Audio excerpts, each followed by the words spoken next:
Hey guys, welcome to soulful tarot 3/7. ಇವತ್ತಿನ topic ಬಂದು angels ಕಡೆಯಿಂದ ಏನ್ ಗೈಡೆನ್ಸ್ ಇದೆ ಅಂತ ಚೆಕ್ ಮಾಡೋಣ. ವಿಡಿಯೋ ಸ್ಟಾರ್ಟ್ ಮಾಡೋಕ್ಕೂ ಮುಂಚೆ ಇನ್ನೂ ಯಾರೆಲ್ಲ ನನ್ನ ಫಾಲೋ ಮಾಡ್ಕೊಳ್ದೆ ನೋಡ್ತಾ ಇದ್ದೀರಾ, ದಯವಿಟ್ಟು ಫಾಲೋ ಮಾಡ್ಕೊಂಡು ನೋಡಿ. ಹಾಗೆ ಲೈಕ್ ಮಾಡಿ, ಶೇರ್ ಮಾಡಿ, ಕಮೆಂಟ್ ಮಾಡಿ. ಕನ್ಫ್ಯೂಷನ್ಸ್ ಇದೆ, ಕ್ಲಾರಿಟಿ ಬೇಕು, ಪರ್ಸನಲ್ ರೀಡಿಂಗ್ಸ್ ಬೇಕು ಅಂತಂದ್ರೆ ಕ್ಯಾಪ್ಷನ್ ಅಲ್ಲಿ ಹಾಗೂ ಬಯೋನಲ್ಲಿ ಮೆನ್ಷನ್ ಮಾಡಿರುವಂತ ನಂಬರ್ಗೆ ನೀವು ವಾಟ್ಸ್ಆಪ್ ಅಥವಾ ಕಾಲ್ ಮಾಡಿ ರೀಡಿಂಗ್ಸ್ ನ ಬುಕ್ ಮಾಡ್ಕೊಳ್ಬಹುದು.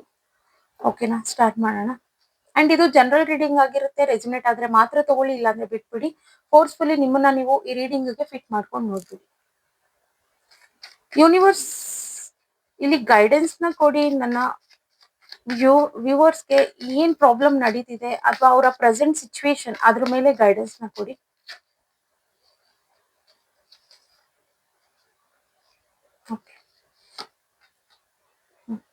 ಸಮಥಿಂಗ್ ಇಲ್ಲಿ ನೋಡೋದಾದ್ರೆ ನೋಡಿ, ಇಲ್ಲಿ ಹಾರ್ಟ್ ಬ್ರೇಕ್ ಅಂತಂದ್ರೆ ನೀವು ನಿಮ್ಮ ವ್ಯಕ್ತಿ ವಿಚಾರದಲ್ಲಿ, ಲವ್ ವಿಚಾರದಲ್ಲಿ ಇಲ್ಲಿ ಒಂದ್ ಮಿಸ್ಅಂಡರ್ಸ್ಟ್ಯಾಂಡಿಂಗ್ ಇರ್ಬೋದು, ಅಥವಾ ಬ್ರೇಕಪ್ ಆಗಿರುವಂತ ಫೀಲ್ ಇರ್ಬೋದು, ನೋ ಕಾಂಟ್ಯಾಕ್ಟ್ ಅಲ್ಲಿ ಇರ್ಬೋದು.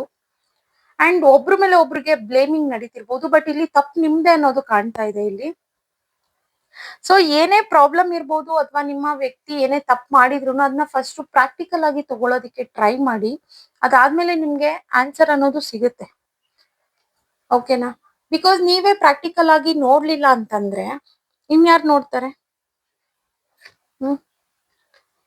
ಅಂಡ್ ನಿಮಗೆ ಏನನ್ಸುತ್ತೆ, ಎಲ್ಲಾದ್ರೂ ಹೊರಗೆ ಹೋಗ್ಬೇಕು. ಬಿಕಾಸ್ ನೀವು ಇದರಿಂದ ತುಂಬಾನೇ ಡಿಸ್ಟರ್ಬ್ ಆಗಿದ್ದೀರಾ, ಈ ವ್ಯಕ್ತಿ ಕಡೆಯಿಂದ ನೀವು ತುಂಬಾನೇ ಡಿಸ್ಟರ್ಬ್ ಆಗಿದ್ದೀರಾ. ಹಾಗಾಗಿ ನಿಮ್ಗೆ ಒಂದು ಡಿಪ್ರೆಸ್ ಫೀಲ್ ಅನ್ನಿಸ್ತಾ ಇದೆ, ಏನೂ ಕೆಲಸ ಮಾಡೋದಕ್ಕೆ ಇಂಟ್ರೆಸ್ಟ್ ಬರ್ತಾ ಇಲ್ಲ. ಓಕೆನಾ, ಅಂಡ್ ಖಂಡಿತ ನೋಡಿ, ಏನಿದೆ ಪ್ರಾಬ್ಲಮ್ಸ್ ಎಲ್ಲ ಇದೆಯಲ್ಲ, ಆದಷ್ಟು ಪಾಸಿಟಿವ್ ಆಗಿ ಥಿಂಕ್ ಮಾಡಿ. ಬ್ಯಾಲೆನ್ಸ್ ಅನ್ನೋದು ಖಂಡಿತ ಬರುತ್ತೆ. ಇಲ್ಲಿ ಕಾಂಪ್ಲಿಕೇಟೆಡ್ ಮಾಡ್ಕೊಳ್ಳೋದಿಕ್ ಹೋಗ್ಬೇಡಿ. ಇಲ್ಲಿ ಗೈಡೆನ್ಸ್ ಬಂದು ಕಾಂಪ್ಲಿಕೇಟೆಡ್ ನ ಮಾಡ್ಕೊಳ್ಳೋದಿಕ್ ಹೋಗ್ಬೇಡಿ. ನಿಮ್ಮ ಮೈಂಡ್ ನೀವು ಏನ ಯೋಚನೆ ಮಾಡ್ತಿರಲ್ಲ ಅದೇ ರಿಫ್ಲೆಕ್ಟ್ ಆಗುತ್ತೆ ನಿಮ್ಮ ಲೈಫಿಗೆ. ಸೊ ಬ್ಯಾಲೆನ್ಸ್ ಬೇಕು ಅಂತಂದ್ರೆ ಖಂಡಿತ ಆದಷ್ಟು ಪಾಸಿಟಿವ್ ಆಗಿರೋದಕ್ಕೆ ಟ್ರೈ ಮಾಡಿ.